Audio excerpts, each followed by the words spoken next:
So I finally get to use my AGA cookware. Pardon all the shadows here. We still don't have our lights hooked up, but I have a little light for my selfie thing. And as there's the rest of my kitchen, there's a big bright light there.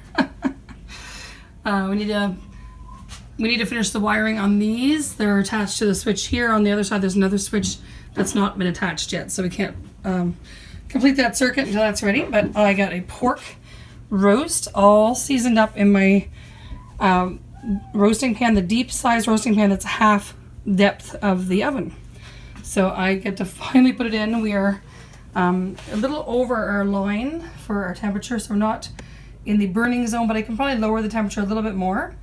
Try to be around the black line, just a smidge above. It's a little bit more above right now, so I can lower my temperature. But other than that, when I get that fine adjustment made, this never gets turned off. It's just always on. It's an AGA. It's a 4 oven. We have a roasting oven, our baking oven, our slow cook or simmering oven, and our warming oven. And we also have a warming plate right now. The roast is on there warming up. It was still a bit frozen, so I'm just trying to bring it up to a little bit higher to room temperature. I have my cloth here because when you first turn it on, you have to wipe any moisture that comes off. I did notice there was a mark this morning, and I sprayed it with my cleaner and got it right off, so it didn't leave a stain. The most I'd seen was from the chimney.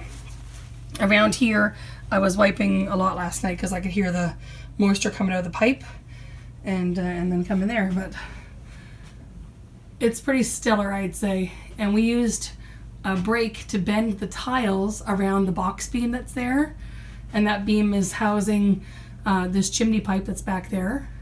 And then there's a matching box beam here, and this one, this is covering the plumbing that goes upstairs in this void. And we just used our old ceiling boards. I ran them through the planer. Well, my husband ran them through the planer. I sanded them, I painted them. I didn't go and sand and make them nice and smooth. It's supposed to look a little bit rustic. Where he has cut wood, I'll have to go back and touch up. So he's cut this one to fit here, so I gotta go back with the white paint after. But I actually used a sprayer, HVLP sprayer, to spray all these pieces of wood. And we're going to do, so the boards here, he's gonna do a matching one here. So it'll line up with the edge of the wall. But we need to get this board back in because this is actually dark down there, but that's our family room ceiling. So yeah, I'm gonna make it look symmetrical. And then of course we had to clad this beam, and we still have the ceiling to do. And of course we still have walls to do and cupboards, the sink cabinets in there. And we have a door on top as a countertop. There's another cabinet there. We have the box the tiles actually came in for the ceiling, and the backsplash is on top of that. And the dishwasher, everything's full of tools right now. We actually have a tool caddy here where the fridge and freezer are gonna go. That's the sink in the box, all protected. And of course the pantry. So okay, I switched the cat. Oh, you got a new kitty. Who do you get? You get Grebo. Yeah. Grebo. He loves me too. Oh, does he? He loves you too. Because I don't know. Yeah. Don't let him go, he'll run away. Oh, he really likes me. Does he really like you? He's a male cat. He's very calm. Not like the girls. The girls are pretty high strung. And as you can see, the rest of our house, that's where our fridge has been relocated. Our microwave is on our old island, and it's all in front of all kinds of construction stuff. So I'll be very happy when we can continue building cupboards. That same shiplap we're using on the wall here. And we have metal ceiling tiles here that I painted white that are going to be coffered as well. So, and then we'll put lights up there, which would be nice because it's a very minimal amount of light. I got that one, and this one. That's all we have here.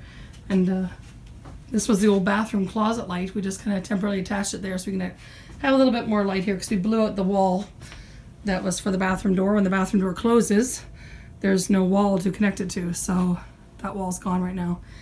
And this pantry will go to about where the subfloor is there. And it'll have a bit of an angle wall to come back to meet up where the basement stairs are. And then it'll go straight across like that. And then this is where there's barn doors are going to be here. That'll open like this. So you have a 36-inch opening, 2 18-inch doors or so. And then you'll be able to go right down to the basement, which is where our freezers are. That's our basement stairs there. So be able to access all the food. And of course here we're having a all fridge, all freezer, so there will be lots of food accessible anyway between that and the pantry. We won't have to go down the basement very often. But right now we have a side of pork we're gonna try to whittle down here. So I'm gonna put this in my roasting oven and wait for my husband to come back with some potatoes, and I'll be having that for dinner tonight. So I went all the way to England to get these pans because they go right on the runners of the oven. My oven's been off for a while, so it's looking pretty rusty right now. I'll give it a few more days and it'll burn a lot of this off. It's sort of self-cleaning that way. And when I get the potatoes in there, I can either put it on a different row or I shove that right to the back, and I'll be able to put them right in front of it. So there we go. So my husband bought me this new non-stick.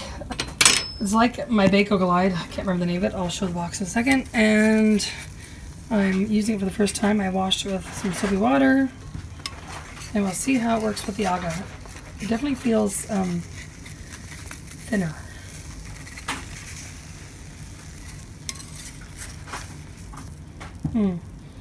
I wouldn't exactly call it non-stick.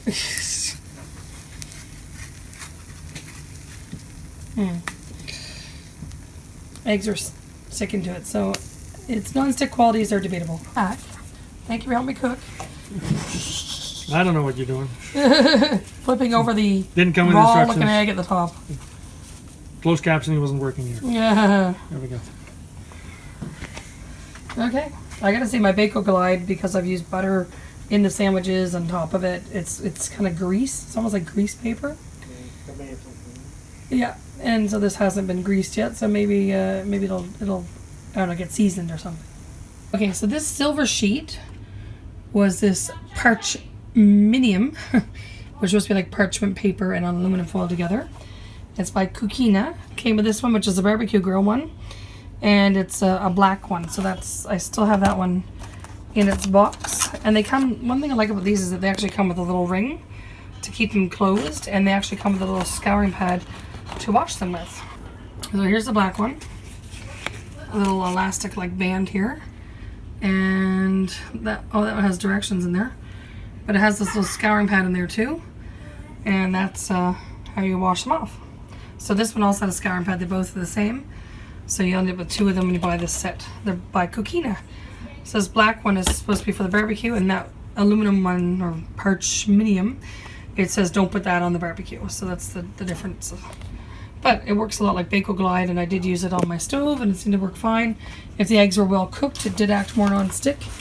As you can see, I just pulled it off when I was done cooking. This is the extent of my pan, my dirty dish, when I'm making anything on my AGA. See some scratches from my my metal edge here, but I think it's working fine. So that's that one. Here are my egg and cheese sandwiches. Put the eggs in there with the cheese and the butter. These ones are on the warming plate. I can see that the butter is already kind of melting around the edge because it's kind of going through the bottom one there. Leave a little puddle.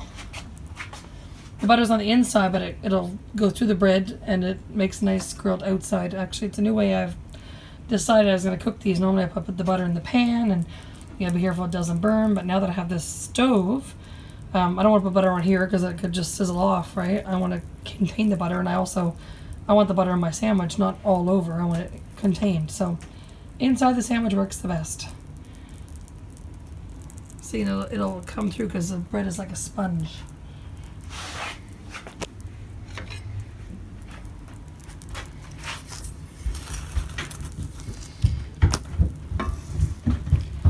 Getting nicely grilled.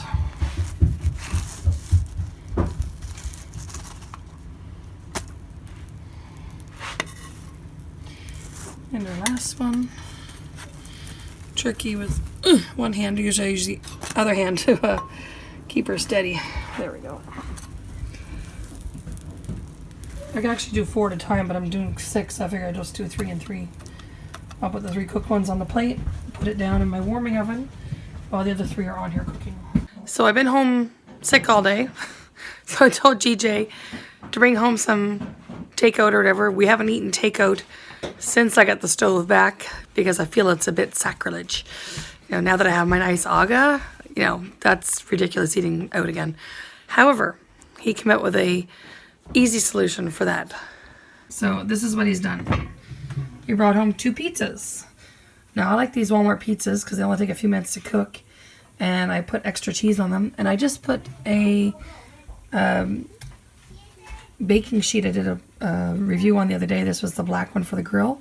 Because my oven has been off, it's rusty. Because it got humid, I have to take a wire brush to it. I have to cool it down and take a wire brush to it. And I haven't done that yet. So in the meantime, I just lined the bottom, and these go right on the bottom of the oven.